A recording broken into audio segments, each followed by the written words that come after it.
하나님 그분이 우리 인생의 주인이시고 하나님이 모든 걸 다 알고 다스리시고 하나님이 내 인생의 어떤 문제도 해결해 주시되 하나님 그분 손을 벗어나서 변수라 여겨질 만한, 그래서 우리를 깜짝 놀라게 하고 하나님 그분의 능력이 부인되게 할 만큼 우리를 어렵게 할 일들이 일어날 수가 없는데 우리가 그 하나님을 믿을 줄 모른다는 거예요. 답지를 옆에 두고 빈 답지에 옮겨 쓰기만 하면 되는데 그거를 할 줄 모른다는 거예요. 그래서 지금 그 산 위에서는 빽빽한 구름 속에 불길 가운데 하나님이 나타나셔가지고 모세에게 말씀하고 계셔가지고 백성들 입으로 뭐라고 그럽니까? 그 불길 속이 두려워서 우리 감히 거기 모세 따라 가볼 생각도 안 하고 모세에게 말하기를 하나님이 우리에게 직접 말씀하지 말도록 두려우니까 당신을 통해 얘기해 달라고 그 임재와 그 음성, 그 하나님의 지금 함께 하심을 보면서도 금송아지 우상을 만들어서 이게 하나님이다 하면서 춤을 추면서 그 하나님을 배역했던 이스라엘 백성들의 모습은 누군가의 모습이 아닌 오늘 나의 모습이에요. 정답은 정해졌는데 정답을 정답으로 쓸 줄을 몰라요. 답을 아는데 답을 답으로 여길 줄을 몰라요. 그런데 감사한 것은 그 산 위에 계신 하나님이 산 아래로 내려오셨다는 겁니다. 그래서 그 배경락 목사님이라는 분이 이런 글을 쓰셨어요. 정답대로 살지 못하는 사람들을 위하여 하나님은 복음을 주셨습니다. 산 위에서가 아니라 산 아래 동네로 내려오셔서 하나님은 손 내미셨습니다. 죄인에게, 고통받는 자에게, 우는 자에게, 헤매는 자에게 함께 고민하고 함께 아파하고 함께 울면서 곁에 계시는 하나님의 마음이 복음입니다. 복음입니다. 그래서 하나님이 저와 여러분 그 정답이 있는데도 그 정답을 정답대로 쓸 줄 모르고 답이 있는데 답을 답대로 여길 줄 모르는 우리를 그래도 끝까지 참아주셨잖아요. 용납해 주시고 기다려 주시고 심지어 용서해 주시고 덮어주시고 따지지 않으시고 더군다나 뭐라고까지 얘기합니까? 이전 것은 내가 다 잊었다. 이전 것은 지나갔다. 보라 새 것이 되었다. 이 보라 이전의 것들은 기억지도 말고 생각지도 말라. 오늘 하나님을 찾고 하나님을 구하고 하나님을 믿고 하나님을 기다리고 하나님을 따라가면 그것이면 충분하다. 그것을 얼마나 우리에게 반복해서 말씀해 주셨습니까? 그래서 하나님의 그 은혜, 여러분 우리가 금요일날 말씀들을 통해서 우리에게 주시는 그 은혜들을 살펴보고 있는데 너무너무 안타까운 게 하나님은 우리의 그런 하나님을 믿지 못하고 불평하고 원망하고 심지어 하나님 없다! 애굽으로 돌아가자! 그렇게 말하는 백성들에게도 먹을 것을 주셨어요. 그러나 그들의 제약된 상태는 그들의 영혼을 쇠약하게 만들 수밖에 없었습니다. 심지어 하나님이 왕이 되심에도 이스라엘 백성들이 우리도 열왕들처럼 왕을 세워달라고 분명히 잘못된 요구예요. 그래서 사무엘이 기분 나빠하니까 하나님이 사무엘에게 뭐라 하시냐면 그들이 너를 버림이 아니라 나를 버렸다. 잘못된 요구에 분명히 잘못됐는데 근데 하나님이 그걸요 들어주십니다. 왕을 세우는 일이 잘못된 것인데 그들이 사무엘 너를 버린 게 아니라 하나님 나를 버린 것이라고. 근데 제약에 사로잡혀 욕심과 정욕인 줄 모르고 그렇게 강구하는 나의 죄를, 선택을 하나님은 용납해 주십니다. 기다려 주시는 거예요. 그래서 오늘까지 여기 우리 은혜로 온 겁니다. 은혜로 와서 하나님 그분의 은혜로 살아가기를 원하시죠. 그래서 예수님이 그런 내 인생에도 잘못 선택하고 잘못 결정하고 여러분 인생길 뒤돌아보면 만약에 다시 돌아간다면 어느 때로 돌아가고 싶어요? 제가 확신하건대 안 돌아가고 싶은 분은 없어요. 다 돌아가고 싶은 때가 있습니다. 그러나 여러분, 그 예수님이 우리에게 찾아와 주셔서 끝까지 품어주셔서 오늘까지 왔어요. 그래서 예수님이 그 산 위에 그런 율법으로 계시지 않고 산 아래 복음으로 내려오셔서 그래서 우리와 함께 하시는데, 저와 여러분이란 존재가 하나님 말씀을 들으려고 할까요? 듣지 않으려고 할까요? 요한복음 1장에 뭐라고 하냐면, 빛이 세상에 왔을 때 어둠이 빛을 빛으로 알아보지 못할 뿐만 아니라 어떻게 한다고요? 어둠을 빛을 싫어한대요. 밀어내버린대요. 예수님이 이 땅에 오셨는데 아무도 그 생명의 말씀을 들으려고 하지 않아요. 능력의 말씀을 들으려고 하지 않아요. 권세 있는 말씀을 들으려고 하지 않아요. 그러나 하나님은 그럼에도 불구하고 그들의 하나님이 되셔야 되며 그들에게 하나님의 능력을 나타내셔야 되니까 예수님이 제일 먼저 하신 게 바로 뭐냐? 선포하신 것입니다. 선포하신 것입니다. 선포하신 것입니다. 듣든지 아니 듣든지 그들은, 저와 여러분은 하나님의 백성이기 때문에 하나님이 선포하신 것이에요. 그래서 예수님의 첫 번째 사역, 오늘 본문 앞절에 나오죠. 4장 17절 말씀 우리 함께 선포합니다. 이때부터 예수께서 비로소 전파하여 이르시되 회개하라 천국이 가까이 왔느니라 하시더라. 아멘. 회개하라 천국이 가까이 왔느니라. 지금 죄 가운데 빠진 줄도 몰라요. 회개가 필요한 줄도 몰라요. 하나님 나라가 이미 임하였고 임하게 되면 우리 모두 다 그 지옥 문 앞에 서서 하나님의 평가를 받게 될 건데 그것도 모르고 살아가요. 그러나 하나님은 포기하지 않으시고 그 위에서 내가 하나님이다, 너거다, 심판받으라 내버려 두지 않으시고 심판의 자리로 죄인들의 곁으로 내려오셔서 듣든지 안 듣든지 선포하신 거예요. 회개하라 천국이 가까이 왔느니라. 회개하라 천국이 가까이 왔느니라.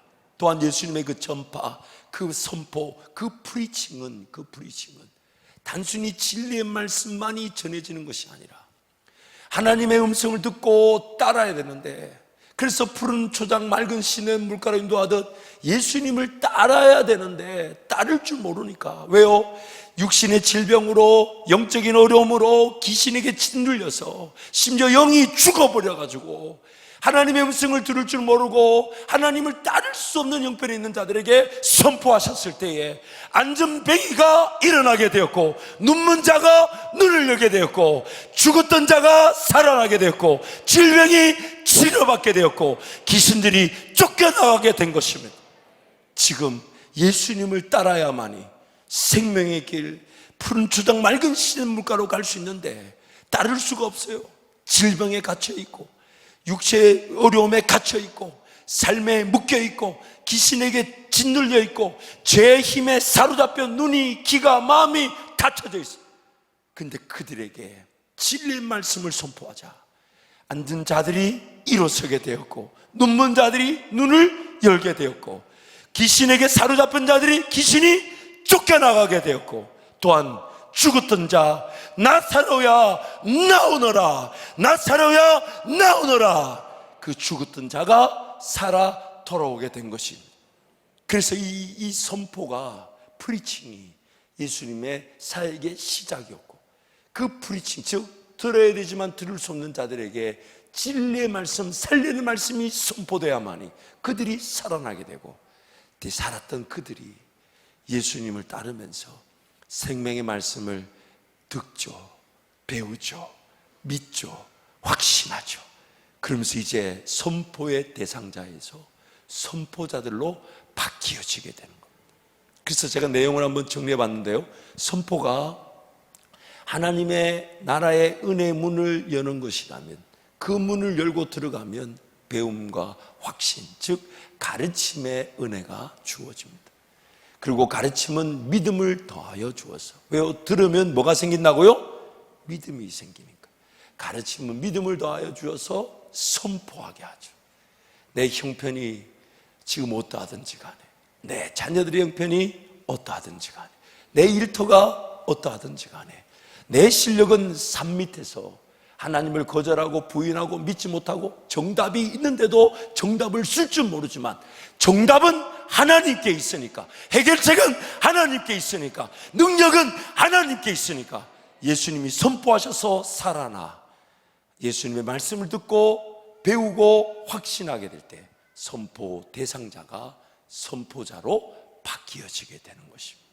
그래서 이제 선포하는 겁니다. 그래서 이제 자기 자신에게 한번 선포할까요? 내 영혼아, 영혼아, 내 영혼아, 내 영혼아, 깨어날지어다. 깨어날지어다. 내 영혼아, 내 영혼아, 살아날지어다. 살아날지어다. 목사가 이래 하거들랑 여러분도 왜 해야 됩니까? 지금 가만히 있으면 여러분은 나를 위해 축복해 주고 계신 거예요. 근데 손이 자기한테 가면 자기한테 가는 거예요. 이제 손이 좀 올라오실라나 모르겠네. 자, 다시 한번 내 영혼아, 내 영혼아, 깰지어다. 깰지어다. 내 영혼아, 내 영혼아, 살아날지어다. 살아날지어다. 내 귀야, 내 귀야, 열릴지어다. 열릴지어다. 내 눈아, 내 눈아, 열릴지어다. 열릴지어다. 마음아, 마음아, 열릴지어다. 열릴지어다. 하나님께 맡겨드리는 것입니다. 특히 여러분 자녀들 쳐다보면 희망도 있고 소망도 있지만 마음이 어떠십니까? 여러분 자녀들이 자라나면 자라날수록 기분이 좋은 것 같아요? 기분이 나쁜 것 같아요? 아니, 잘 모르시는구나. 곧 알게 되실 겁니다. 자녀가 물론 많으면야 좋지만 많으면 이게 어떨 것 같아요? 어떨 것 같아요? 정말 하나님의 은혜가 필요하고, 그래서 왜 하나님이 갈대 상자를 만들어 두셨는지 충분히 이해가 되고, 마음 같아서는 셋 다 그거다 집어넣어놓고 그냥 확 모타포트 달아가지고 그냥 저 망망한 대로 아무도 의지할 수 없는 대로 그냥 확, 마음은 이미 벌써 보냈습니다. 벌써 보냈죠. 망망대로. 주변에 아무도 도움을 줄 수 없고, 세 명 다 같이 보내면 각각 실어서 보내야 돼, 딴 데로. 근데 여러분, 그날 그 자식도 우리 시선으로 볼 때는 산 밑에서 이리저리 방황하고 하나님을 거절하고 불순종하고 있는 형편이라도 우리가 선포하는 것이죠. 예수님 우리에게 다가오셔서 우리에게 선포하신 것처럼 그 자녀들에게 선포하는 겁니다. 우리 자녀는 하나님 나라의 주역이다. 우리의 자녀는 하나님 나라 영광의 그릇이다. 지금 저 모양 저 꼬라지라도 저것이 간증의 기회가 된다. 이렇게 선포하는 거죠.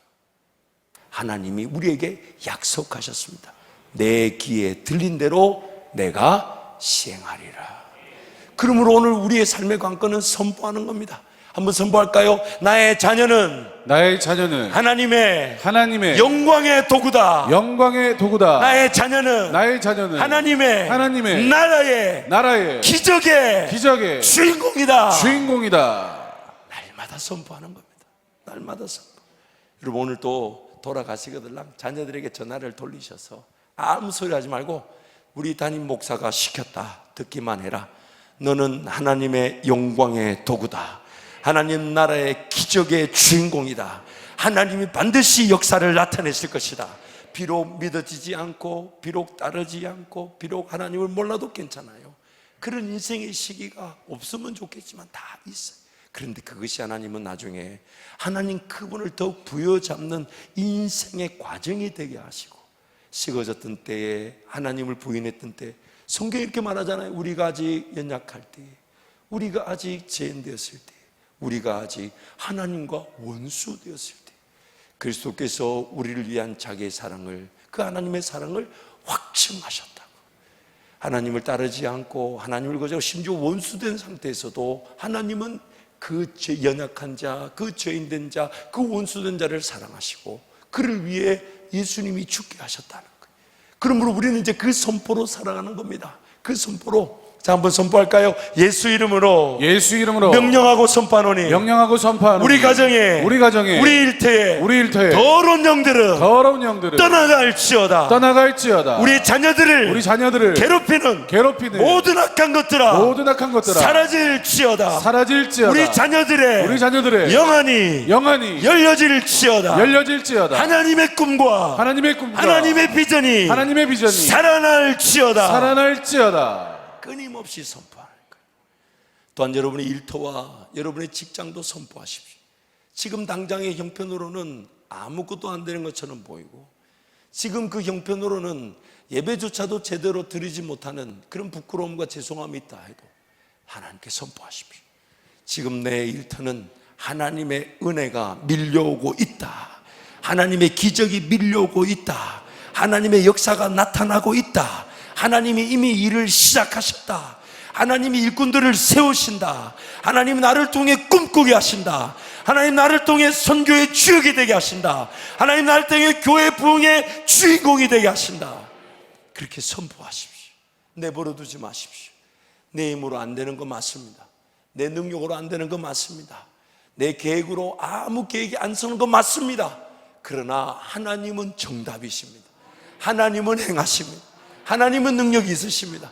그걸 이제 산 아래로 갖고 와서 선포하는 거예요. 선포하는 거예요. 선포할 때 그 인생에게, 그 일터에게 하나님의 선포된 말씀이 기억되어지게 하시고 쟁쟁하게 울리게 하셔서 인생이 주께로 돌아오게 되며 선포되어진 그 일터가 하나님의 영광, 그 기적의 장소가 되는 것입니다.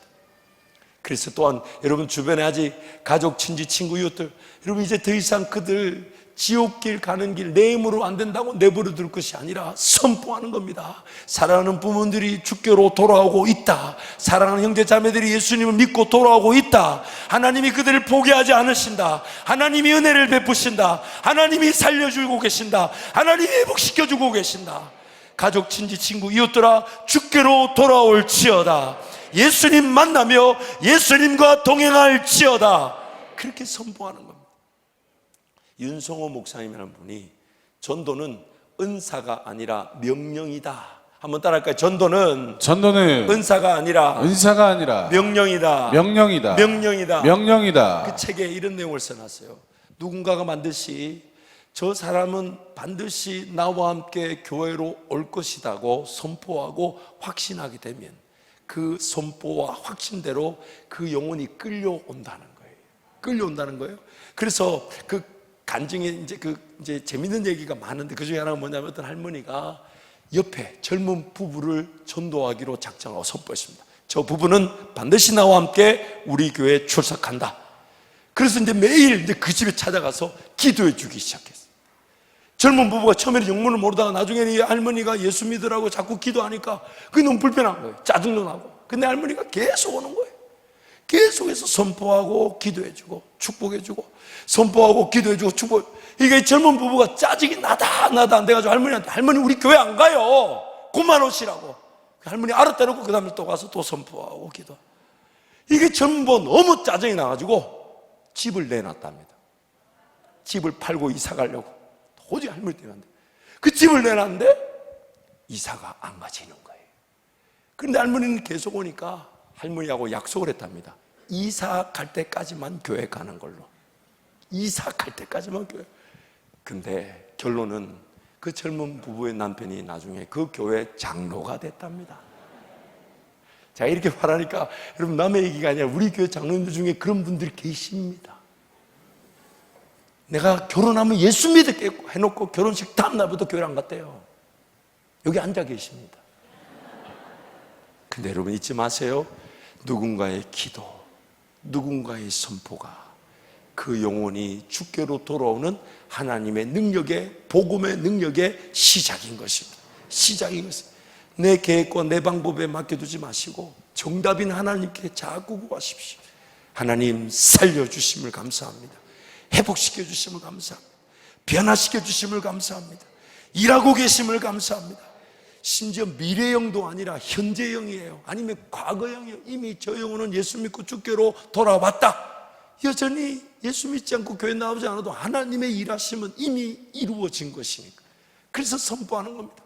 하나님께서 반드시 그 선포대로 역사하셔서 특별히 여러분 선포하시고 이번 5월 21일 더 블레싱 데이에 저 가족은, 저 친지는, 저 친구는, 저 이웃은, 저 자녀는 나와 함께 예배당에 달려나와 맛있는 점심 먹고 예수님 만난다 선포하십시오. 선포하십시오. 나에게 달려있지 않고 이미 답이 되신 하나님께서 결정하시는 것입니다. 그리고 그것이 내 입의 선포가 그 복음의 능력의 시작이 되게 하시는 거예요. 잊지 마세요. 내가 내 자녀와 가족, 친지, 친구, 이웃의 구원을 위해 선포하지 않으면 그 누구도 선포하지 않습니다. 그러나 내가 선포하면 반드시 예수님은 그 예수 이름의 권세로 선포된 그 입의 말을 들으시고 반드시 그 영혼을 살려주실 것입니다. 살려주실 것입니다. 그래서 우리 잠언 유명한 18장 21절 말씀이죠. 우리 함께 잠언 말씀 선포합니다. 죽고 사는 것이 혀의 입에 달렸나니 혀를 쓰기 좋아하는 자는 혀의 열매를 먹으리라. 아멘. 또한 시편 81편 10절 말씀도 함께 선포합니다. 나는 너를 애굽 땅에서 인도하여 낸 여호와 내 하나님이니 내 입을 크게 열라 내가 채우리라. 아멘. 따라하실까요? 내 입을, 나의 입을 크게 열라. 크게 열라. 하나님께서 채우신다. 단순히 밥만 채우는 게 아니라 내 입에서 하나님의 꿈이 선포되게 하시고 하나님의 비전이 시작되게 하시고 하나님의 계획들이 가득 차게 하셔가지고 그래서 선포하면 할수록 하나님이 그 꿈을 채우시고 계획을 채우시고 능력을 채우시고 권세를 채우시고 그 입에서부터 하나님의 역사가 시작되게 하시는 것이죠. 우리 민수기 14장 말씀도 함께 선포합니다. 그들에게 이르기를 여호와의 말씀에 내 삶을 두고 맹세하노라. 너의 말이 내 귀에 들린 대로 내가 너희에게 행하리니. 아멘. 그래서 그 자녀에게, 그 일터에, 그 사업에, 그 종업원에게, 그 일꾼에게, 그 가족에게, 그 친지에게, 그 친구에게, 그 이웃에게 선포된 말씀은 하나님 귀에 들려져서 그 말이 그 귀에 기억되어지게 하시고 그 기억되어진 들려진 대로 하나님이 역사하셔서 우리로 하여금 더욱 선포하는 것으로 살아가게 하시는 것입니다. 지난 우리 장자권 1일 세미나 때에 목사님이 또 약간 업그레이드된 선포가 있었어요. 그래서 한번 우리 장자권 믿음의 선포 첫 번째 함께 선포합니다. 나는 아버지 하나님의 신실하신 약속 위에서 살아가고 있습니다. 아버지 하나님의 말씀은 견고하기에 나의 소망은 흔들리지 않습니다. 나는 삶의 문제나 고통 위에 서 있지 않습니다. 나는 지극히 크고 놀라운 보배롭고 존귀하신 아버지 하나님의 신실하신 약속 위에 서 있습니다. 두 번째도 짧은 내용이니까요. 함께 선포합니다.